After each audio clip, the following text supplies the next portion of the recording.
Today we're going to look at the musculoskeletal system again and see how the muscles interrelate with the bones to produce both stability and movement in the body. And to do so, we're going to have to look at the physics of levers. The body has nearly 700 skeletal muscles, and these produce movement and stability by acting as levers in conjunction with the skeletal system and producing opposing forces and using what we call mechanical advantage in different ways, sometimes in very different ways. Long time ago, Archimedes said, "Give me a lever long enough and a place to stand, and I'll move the world." And this translates into what we do for the body as long as you understand the physics of simple levers. The most common lever that we see is the first-class lever, in which we have a fulcrum in the middle, and we have a weight at one end, and we apply our force to the other end. So I can move a weight here upward by applying a downward force. If my fulcrum is in the middle, I'll apply the same amount of force here as I'm having to move here, and I'll move this the same distance down as this moves up. That's a first-class lever. To make mechanical use of it, I can move my fulcrum here. If this distance is 10 times this distance, I could now move 10 pounds there with only 1 pound of force here. But I'm going to have to move it 10 times as far to get this to move 1 unit of distance. Now, very few of the levers in the body work this way. There's another kind of lever called a second-class lever. In this case, the fulcrum is at the end, the resistance is somewhere here in the middle, and my force is here. This is very much like a wheelbarrow. If I move my weight out here, I get very little mechanical advantage. What we do is we actually divide the distance between the fulcrum and my weight by the total distance. So if I move very, very close to the end of this fulcrum, I'll find this much easier to lift the weight. However, again, I'm going to have to move this a very long distance to move my weight very little. So I am gaining strength at the expense of distance and speed. The third kind of lever I have is if I have my fulcrum still here, I have my resistance here, or my weight, and I'm in the middle. Now, as I get farther out at this end, I'm getting closer to 1-to-1 ratios. But if I try to apply my force way here close, in order to lift this weight, I'm going to have to apply much more force. So a pound out here may take 10 pounds of force here, but look what I'm gaining. I only have to move a little bit to move this a great distance. All the muscles in the body use these principles to move bones around joints. The levers can increase either the strength of movement, or the speed of the movement, or the range of the movement, but they can't increase all three at once. You have to give up something when you're using a system of levers. We call this increased strength mechanical advantage, but then the range of motion is going to be diminished. And then if the range of motion is increased, the mechanical advantage is diminished. So let's talk a little bit about how the different levers in the body work by going to our first slide. If we look at one of the very few first-class levers we have in the body, it is the muscles in the back of the neck that keep our head up. We talked about this one. This is the voluntary muscle that makes your head fall when you fall asleep sitting up. Think about the different points. Here in this diagram and all our diagrams, F is the fulcrum, R is the resistance or the weight, and E is the effort that we're going to apply to move that weight. Here's the first-class fulcrum. In this case, the fulcrum is right in the middle. This effort is going to be the same as the resistance. Look what happens in the head. The head is balanced upon a bone up here called the atlas, the top vertebral bone, C1. And the weight of most of the head is in this portion. It tends to make the head drop down. So that's our resistance. Fulcrum is right here in the middle, and our effort is applied downward, pivoting on the fulcrum and lifting the head up. It's a first-class lever. We get very little mechanical advantage because of the way it's set up, but we don't need much of a range of motion either. So in this case, we're getting nearly 1-to-1, but it's a postural muscle. It's one that doesn't move very much. In the second-class lever, the wheelbarrow example, we have here, and this is the calf muscle, which pulls on the bone at the back of our heel called the calcaneus and lifts us up onto our toes. This is a second-class lever. The fulcrum is here, just as it is in the wheels of a wheelbarrow. The load or resistance is in the middle of our wheelbarrow, and we apply the effort to the end of the wheelbarrow. If the resistance is moved this way, we're going to get a lot of mechanical advantage, lift a much heavier weight with more ease, but we're going to have to lift farther to make the weight move. If we move the resistance out here, the opposite happens. We don't get the advantage, but we don't have to move it so far. The toe in this case, or the ball of the foot, is the fulcrum. The resistance is kind of far back, so we get very little mechanical advantage. This is the gastrocnemius muscle, which we'll see more of, the calf. It is attached up here at the knee and has its tendon down here and pulls upward. So when we lift up on our toe, we're getting a great deal of weight without much mechanical advantage, but we're able to lift at a pretty good distance, which is the benefit we're gaining in this case by using the extra effort. Finally, we have the third-class lever, which is what most of the joints in our body use for a very special reason. The force here is located between the fulcrum and the weight. Again, just so you'll see this clearly, as we move the effort back to lift up, it becomes harder and harder to move this.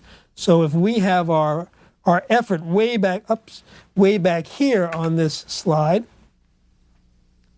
near the fulcrum, we're going to have to use a lot more force than the actual weight itself, but we'll get a lot of speed and range of motion. That's the biceps of the arm. That's the muscles of the legs. Here we have the biceps, which is attached to the shoulder, coming straight down very, very near the fulcrum, which is our elbow. This is showing its attachment to the bones of the arm. The force is exerted here. This is a great multiple of the distance out to the resistance, which is the weight. And what we're going to do here is have to exert a lot of force, but we're going to get this to move either a long distance or very fast, depending on which we want to have. So this range of motion and speed is gained at the expense of having to use a lot more weight. Flexion of the forearm on the upper arm when we're doing curls is the classic example of this one. Our thigh muscles do the same thing.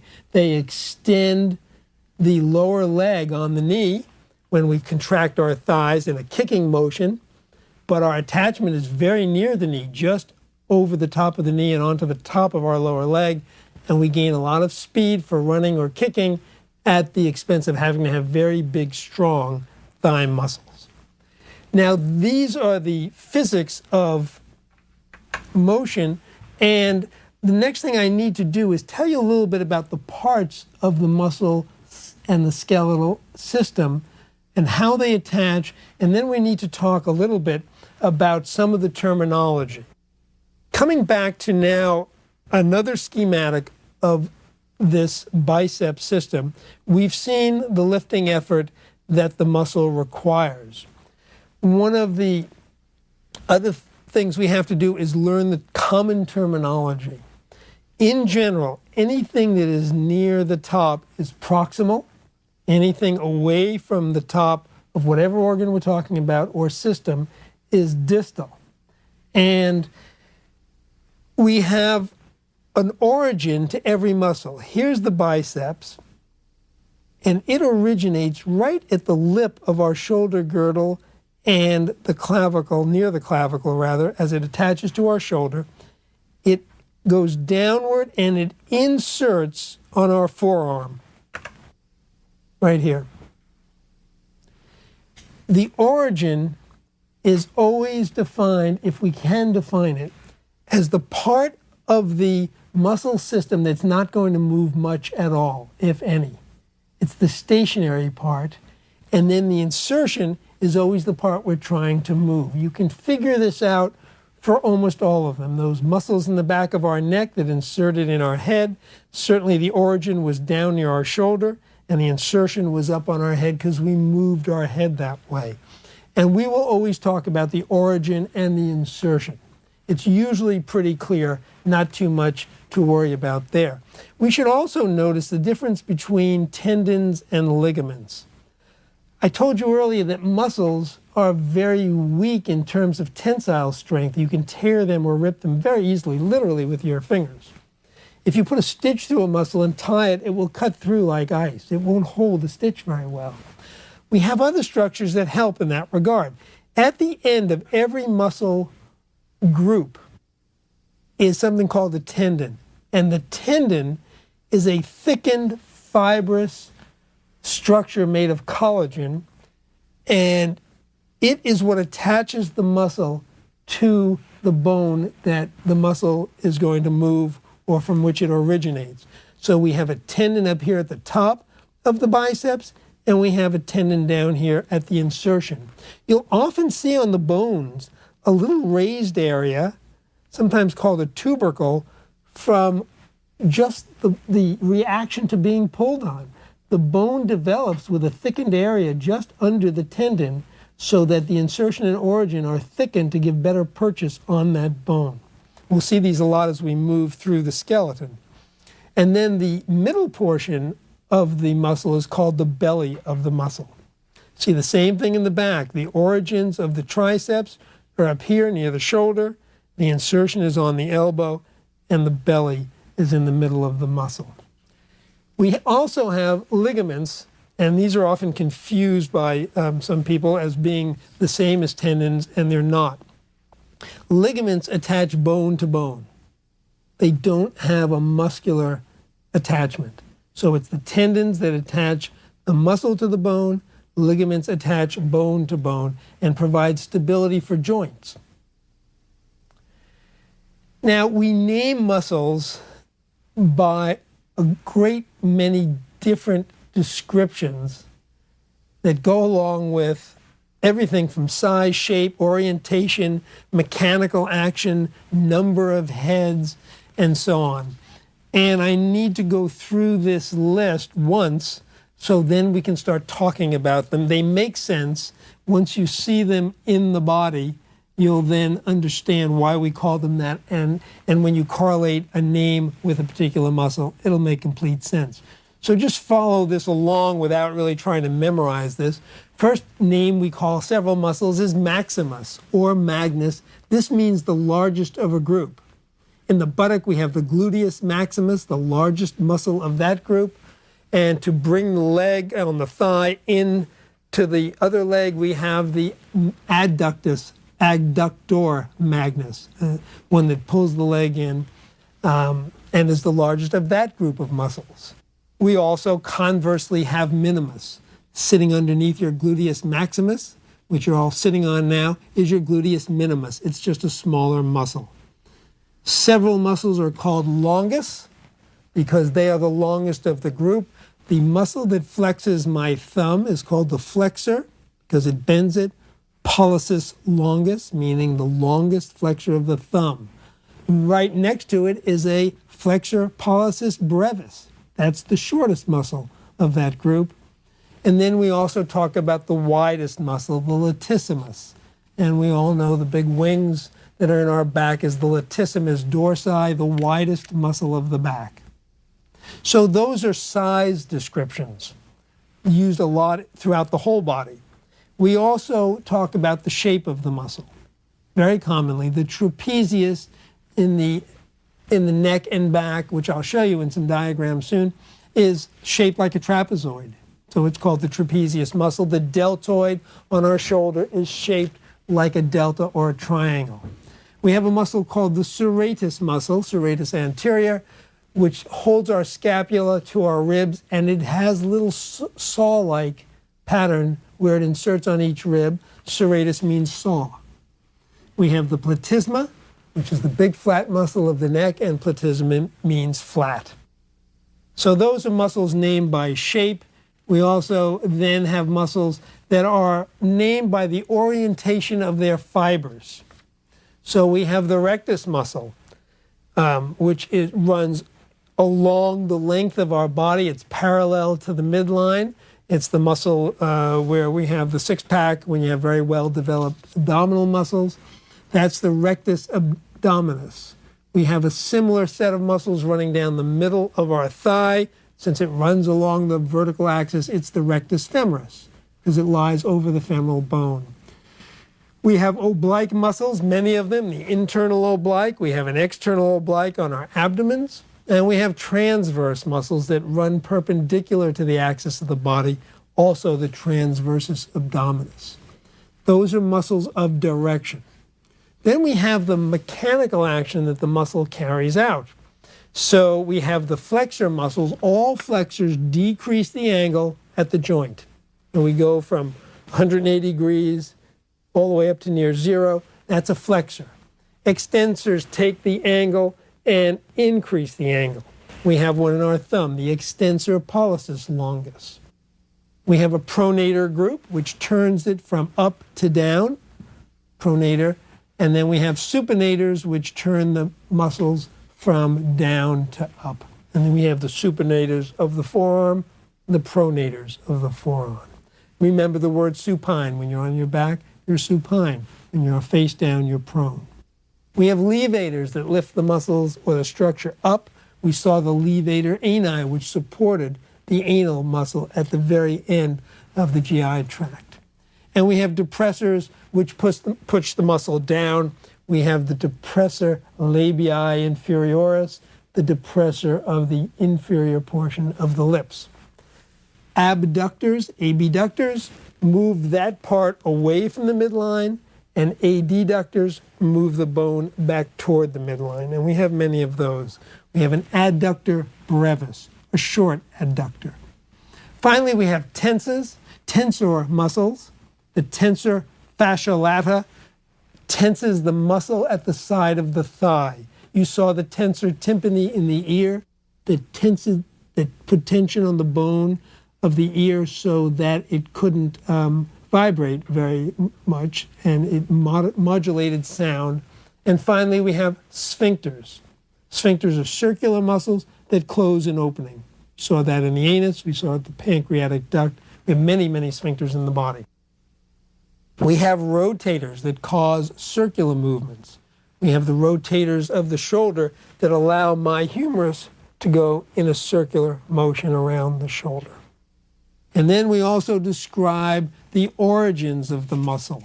The biceps, for example, we're talking now about the number of origins. The biceps of the arm, or the biceps femoris in the leg, are muscles that have two heads. My biceps, though you couldn't see that in the slide, actually splits at the top and has two origins, or heads. The triceps has three origins, triceps brachii. And finally, on our thigh, we have the quadriceps femoris, which has four origins, or insertions. We can name them by both their origin and their insertion, and that gets very interesting. We have the sternocleidomastoid muscle, this big muscle that turns your head, originates from the sternum. It has a clavicular head on the clavicle, so it's sternocleidoid, and it goes to your mastoid bone, turns your head in the opposite direction. Or we can have muscles that are purely named by function. The risorius muscle makes you smile. Something that is risible is laughable. The masseter muscle comes from the word for chewing, the big muscle in the jaw. And finally, we also name these by location. We have the temporalis muscle, that sits here on our temple. It says wrinkle our brow. The zygomaticus muscle sits on the zygomatic bone. And then an interesting one called the sartorius muscle. The sartorius muscle goes from the anterior portion of your hip across your thigh and right down to your knee below the joint. When this contracts, it both pulls the leg up and turns it this way so you can cross your legs. Sartorius is the word for tailor, same as sartorial splendor. And the tailors of old used to sit on the floor and cross their legs and do their sewing. So this was the muscle that allowed the tailor to cross his leg, put some history into the muscles. This is the big picture of all the muscle names. Now I'd like to go back and show you these muscles as we go through the body, and you can see their attachments and why we call them what we do. We'll get an idea of what they do and their function, which will bring us pretty much through the muscular portion of the musculoskeletal system. Let's look next then at an overall picture of the body. In this picture, of course, all the skin is removed, and you can see some of the really big muscle groups as well as naming them. In the front part of the body, we have the pectoralis major muscle, which originates along the sternum. It happens to have two heads. It has a sternal head and it has a clavicular head. Those two heads join and go under the deltoid, and they insert in the upper arm, pulling the upper arm toward the body and rotating it inward. Now, it also can be used to lift the arm, and that's why when you do bench presses, you push away by shortening the pectoralis muscle as well. Here's the deltoid covering the top, and this elevates because it originates from the clavicle, inserts down here on the arm, and elevates the arm when it contracts. There's your biceps brachii and another muscle called the brachialis, both of which go down to the forearm. And here's the big abdominal muscles, which introduces another term. Here's the rectus abdominis, which are long muscles that go here. They have this tendon between them called tendinous inscriptions. The tendons help support the rectus in its long course, keep it from moving and moving to one side or the other, and gives it strength. Now, it's covered by a very wide covering of fascia. Fascia is the outer enveloping tough tissue of muscles. The fascia is what you like to sew to when you sew muscles together. You really never sew the actual muscle fibers together because your stitches would cut through. You get the fascia on the outside and sew that together and let the muscle heal. When this fascia, which covers the muscle broadly, thickens and comes together in a wide, broad insertion like this as a very big, flat tendon, it's called an aponeurosis. And we have big aponeuroses down here on the abdominal wall. So this is the rectus muscle. I'm going to get a detailed picture of the abdominal muscles for you because they're a very important group. Finally, going down on the leg, here's that sartorius muscle, going from the hip bone across the thigh and inserting down here, which will flex and rotate the leg up to cross the legs. We have some adductors here. Here's the adductor longus, which will pull the legs together in the midline.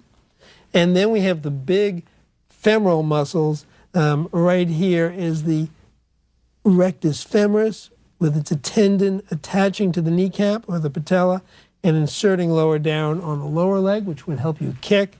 And we have big muscles that are vast. We have the vastus lateralis and the vastus medialis, the lateral and medial vast muscles of the thigh, all of which form a cage around the knee. And then not such a good view of the calf muscles, the gastrocnemius and the soleus. If we turn this person around, we get a look at some of these big muscles of the back. Here's the trapezius muscle, which brought together with the other side looks like a trapezoid. Big, wide aponeurotic tendons covering almost the whole back and joining with the latissimus dorsi, the widest of the back. And then underneath the shoulder here, over the scapula, are the infraspinatus, meaning below the spine of the scapula, and teres minor and major. Teres means long. And these, along with some other muscles underneath the scapula, stabilize your shoulder blade so that your shoulder can move. We have the gluteus maximus. You cannot see the gluteus minimus here. And then the famous hamstrings, which are coming down the back of the muscle here, semitendinosus. And these are the biceps femoris tendons. And they insert on either side, and they will flex the lower foot on the knee, bringing your heel up.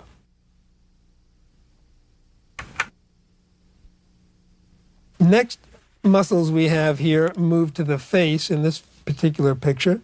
Here is the frontalis muscle that wrinkles your brow, and there's the gallia aponeurotica, which is the epicranial aponeurosis. It's on the outside of the head. It's a widespread sheath. Orbicularis oris, which encircles the eye, and some of the muscles of facial expression which give us this human look. These are all muscles which allow us, using the seventh cranial nerve, to change facial expression. We have the levator labii superioris, which raises the labii, the lips, from above. Zygomaticus is named for the bone it attaches to. Obviously, this pulls up on the lips. And then you have the depressors of the lips, which I showed you earlier. Risorius, right here, makes you smile. And then these are the mentalis muscles, which pull the lip down with the chin. Here's the big sternocleidomastoid muscles. And here are some muscles that cover the trachea and are named purely from their origin and insertion. The omohyoid muscle, the sternohyoid muscle goes from the sternum up to the hyoid bone, and then there is also the sternothyroid muscle. If you look at the side of the head, they're very similar. Add on here the big masseter muscle. Here's that flat one, the platysma. You've already heard all these names. And here is the levator scapulae. It lifts up your shoulder blade, the scapula. And there are scalene muscles that are at the flat at the back of the neck that support the chest cavity. Moving back now to some cutaways. Told you I wanted to look more at the abdominal muscles, since these are very, very important in abdominal pathology and physiology. Here was the rectus. The artist has now removed the aponeurosis covering, something called the linea alba, the white line, runs down the middle. And these muscles are part of the anterior abdominal wall. If you look under the rectus, you can see the aponeurosis of what's called the internal oblique. On this side, coming down to the rectus and then covering it, is the external oblique. The external oblique runs diagonally downward. The internal oblique runs across and upward, and deep to that is the transversalis. You have 3 layers of your abdominal wall running in 3 different directions for strength and support. Now, if you look at this on cross-section, if I take a horizontal section through this person's abdomen, here's what I see. Here's the front of the abdomen where the belly button would be, and here's the peritoneal cavity. The lining back here, the thin line that goes along the back, is actually the peritoneum, the parietal peritoneum. The deepest layer, here's our transversus abdominis. Here's the internal oblique, which is obliquely upward, and the external oblique. And they each have a wide aponeurosis that then comes to a tendon, and all 3 tendons join right here and split and go around the rectus muscle, which is coming up toward us out of this picture, on both sides with the linea alba in the middle. If I wanted to sew this patient together, one really easy way to get into the abdomen would not be to go through this. I'd have to cut through fascia here, and aponeurosis, all the muscles, fascia here, or all these different layers. Fastest way, and what we do in emergencies, is we go right up the middle through the linea alba. It's white because there's not much of a blood supply, and there's only 1 layer to cut. we would zip right up, usually going around the belly button and up to the chest. This could then be closed in one layer. The disadvantage is it's only one layer, and we don't have the kind of strength we have out here. But it's quick for an emergency situation, doesn't bleed very well, doesn't heal as well because it doesn't have a good blood supply.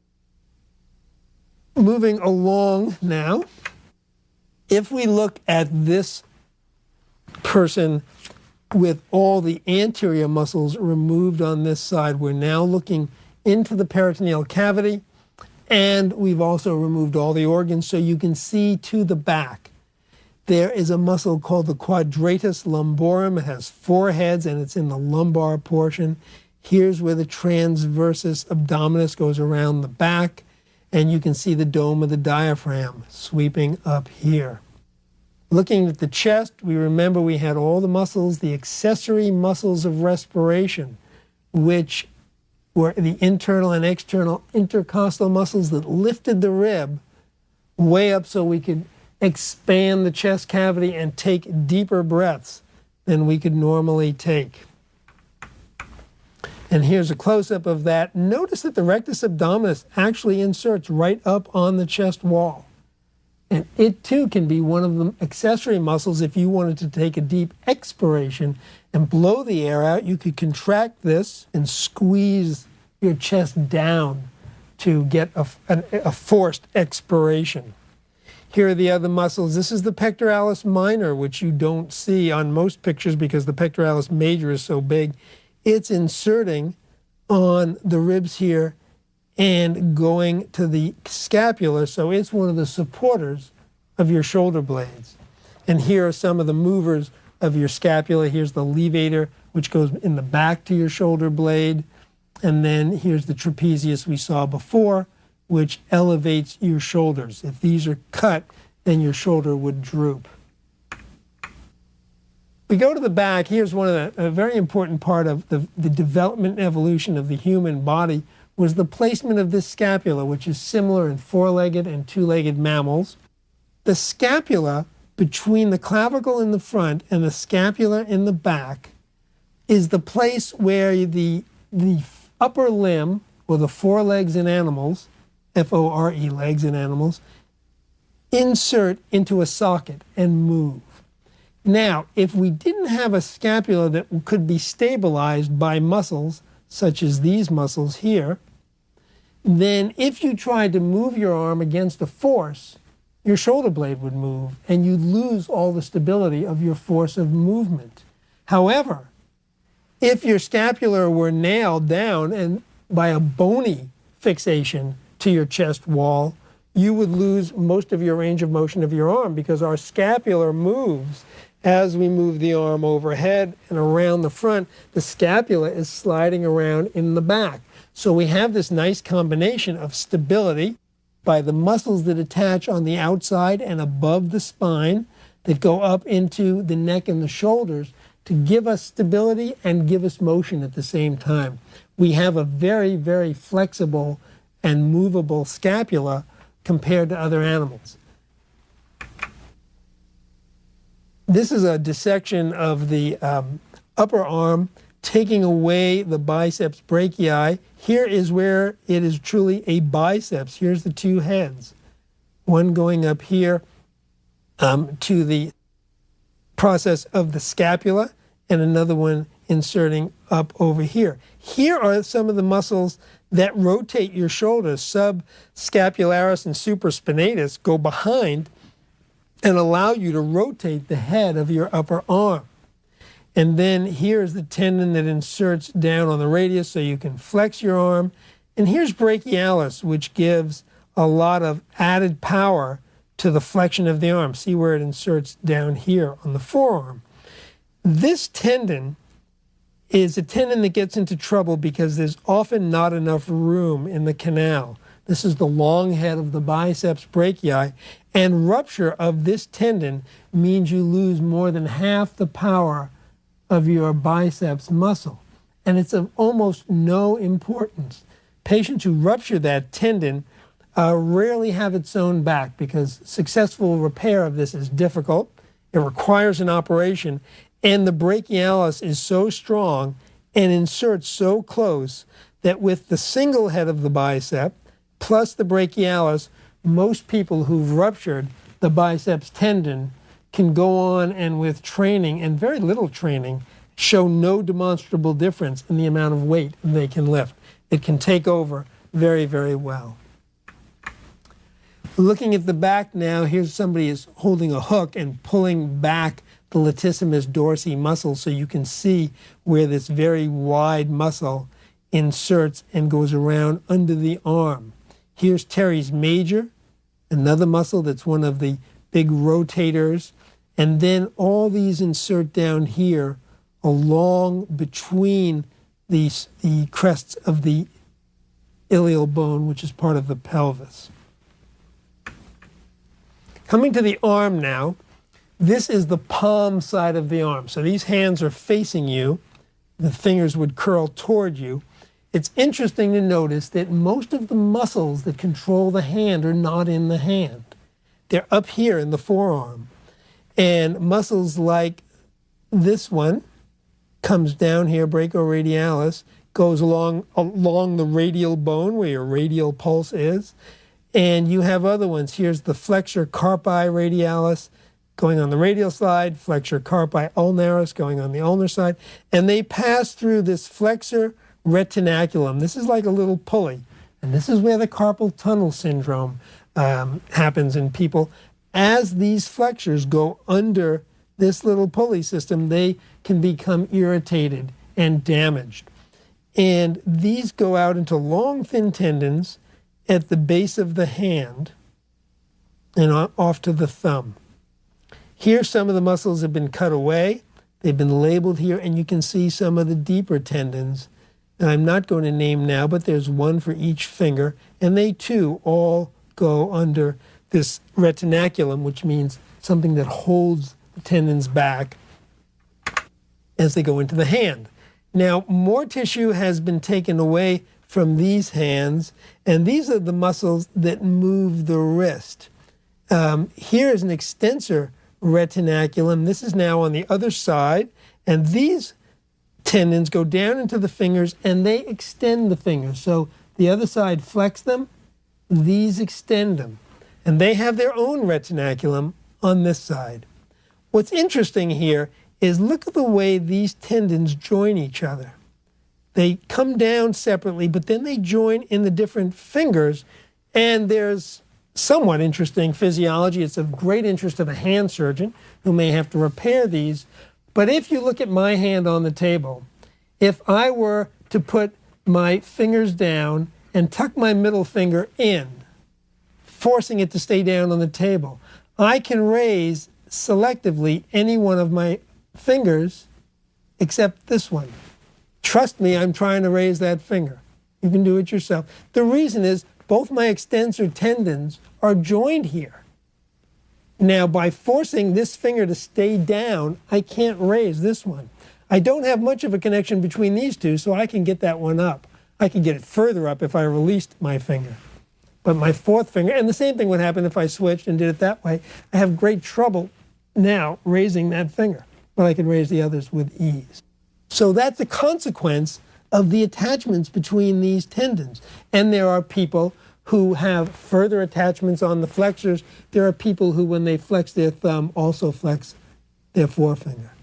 Why would evolution allow this to happen? Well, this is the most important function of our fingers, is the fact that unlike the apes, who have their fingers all in one plane, we have what's called the opposed thumb. We're the only animal with an opposed thumb, and we have fine grasp potential because of the opposite or opposedness of our thumb. And so therefore, having a tendon that works together really is not harmful and rather beneficial. Getting back to the hand, we can also see that we do have a few muscles in here. These are called the interosseous muscles of the hand.